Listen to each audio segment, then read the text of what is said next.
Hello बच्चों, let us read this question. Three infinitely long thin wires, each carrying current I in the same direction, are in the xy plane of a gravity-free space. The central wire is along y-axis, while the other two are along x equal to plus minus d. तो question का first part है Find the locus of the points for which the magnetic field B is 0. And second part of the question is, if the central wire is displaced along the z direction by a small amount and released, so that it will execute simple harmonic motion. If the linear density of the wires is lambda, find the frequency of oscillation. अब यहाँ जो की concepts हैं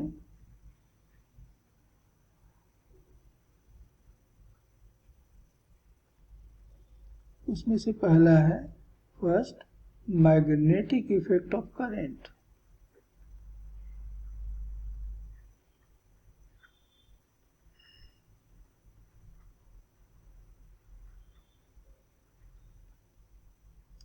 और second है Lorentz force.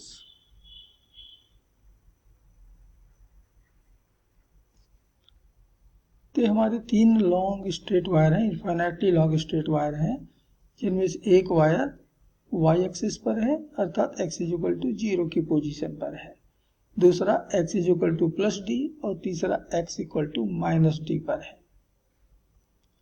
तीनों में same current same direction में फ्लो हो रही है और वह है I। तो क्वेश्चन का पहला पार्ट कहता है हमें उस पॉइंट का लोकस मालूम करना होगा जहां नेट मैग्नेटिक फील्ड B 0 हो। मान लेते हैं कि वो पॉइंट हमारा ये है P, जो कि सेंट्रल वायर से मान लेते हैं कि x डिस्टेंस पर है। तो यहां से जो डिस्टेंस इसका मिलेगा ये हो जाएगा d माइनस एक्स, और इस पॉइंट P का तीसरे वायर अर्थात x बराबर माइनस डी वाले वायर से जो डिस्टेंस होगा ये हो जाएगा यहाँ सेंट्रल वायर तक का डिस्टेंस d और आगे x यानी d प्लस एक्स। तो if net magnetic field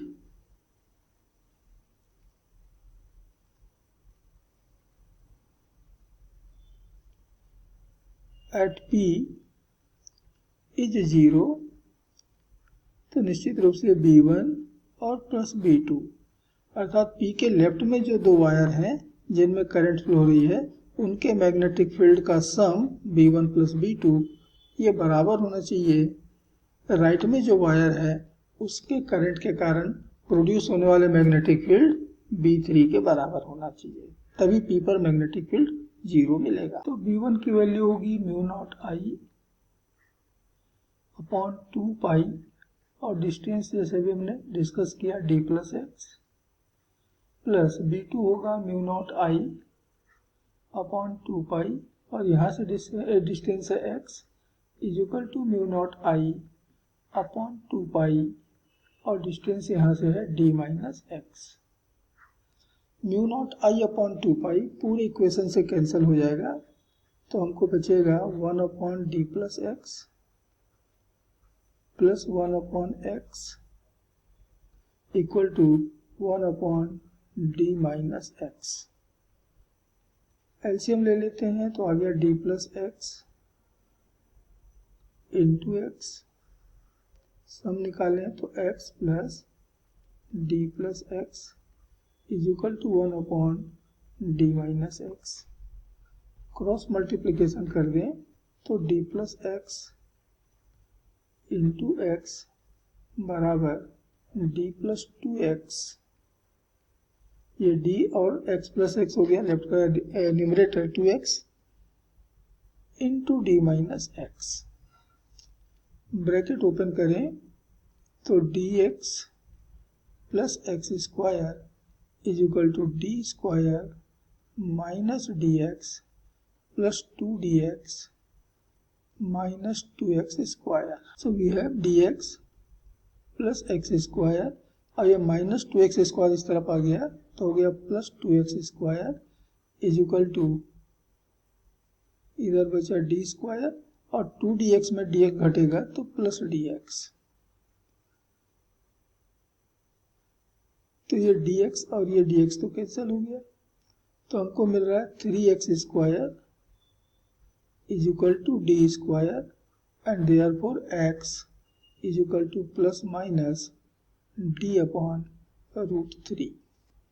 So this is locus of the point where net magnetic field is 0 and therefore it is final answer of the part 1 of the question.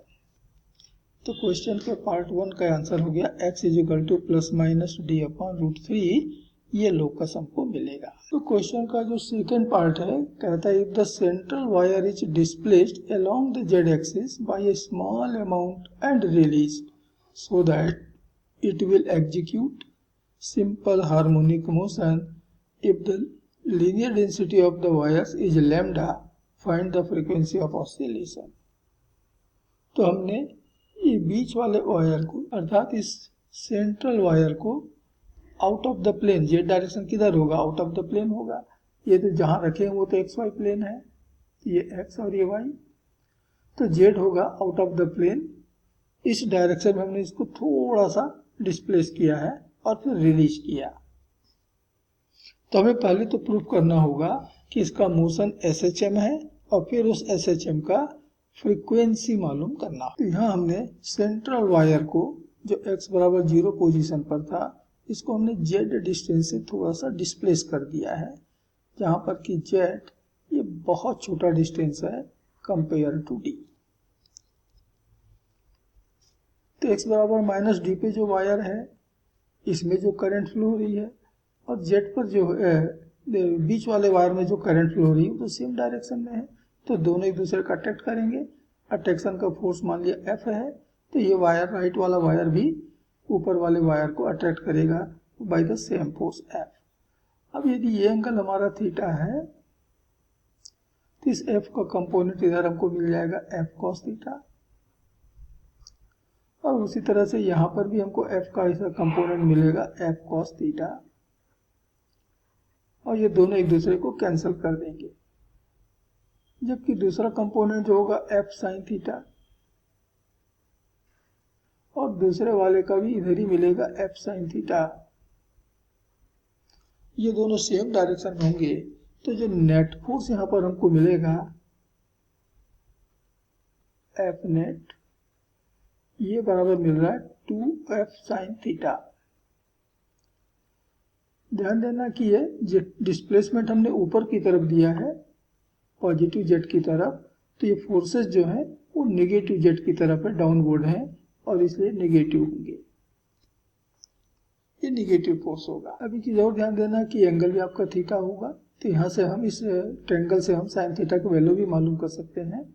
तो -2F की value हो गई the force of attraction between the two wires, mu naught current in the first, current in the second, दोनों same है तो mu naught I square upon 2 pi, और दोनों के बीच का डिस्टेंस, तो दोनों के बीच का जो डिस्टेंस है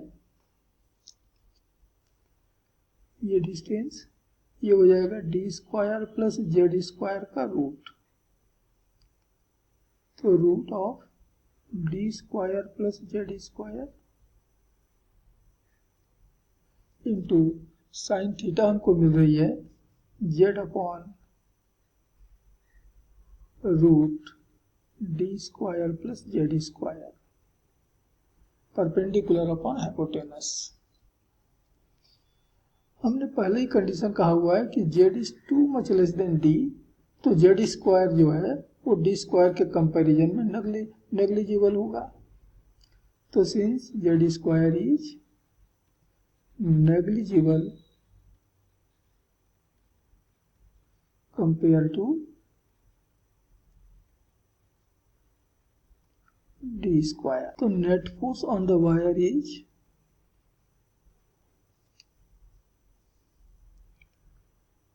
-2 mu naught I square upon 2 pi D into Z upon T.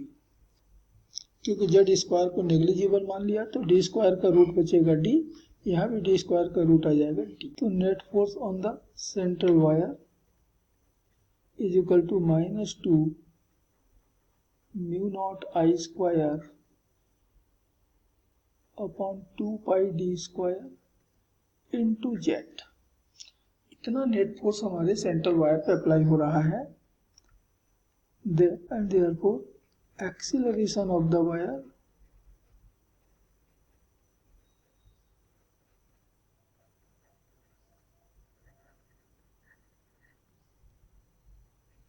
A बराबर होगा नेट फोर्स अपॉन मास।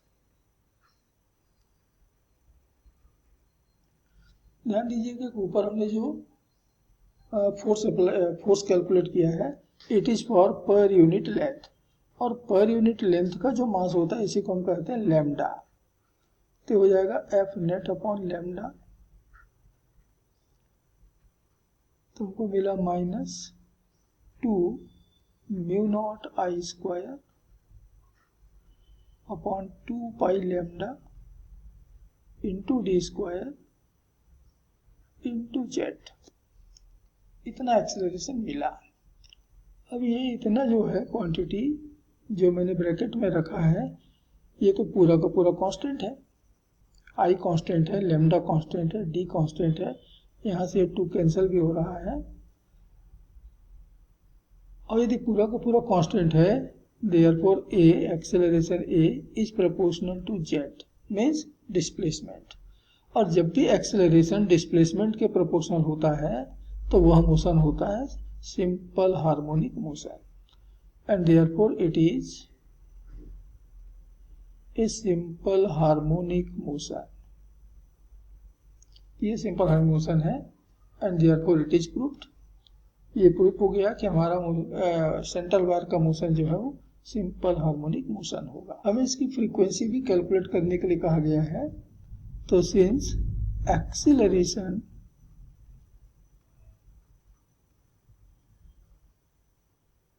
इन SHM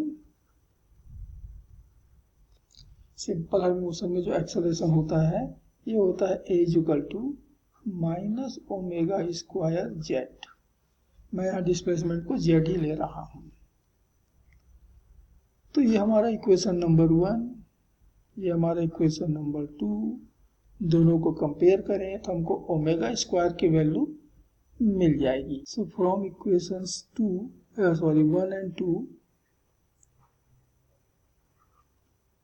हमें मिल रहा है omega square is equal to mu naught I square upon pi lambda D square. तो equation 1 और 2 के left hand side तो इक्वल है, ए है तो यहाँ भी, तो ए यहाँ भी है, और इधर भी जेड है तो इधर भी जेड है। तो बाकी जो बच गया वो ओमेगा स्क्वायर है, तो बच रहा है mu naught I square upon pi lambda D square. तो यहाँ से मिल रहा है omega is equal to I upon D under root of mu naught upon pi lambda. अब हमको मालूम है कि ओमेगा होता है 2 पाई न्यू, जहाँ न्यू फ्रीक्वेंसी है, is equal to I upon D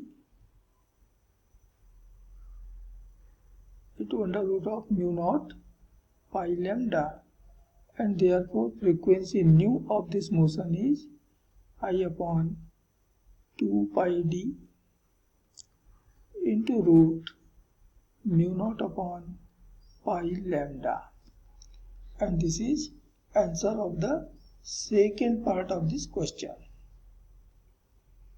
Hope you understood it well. Best of luck.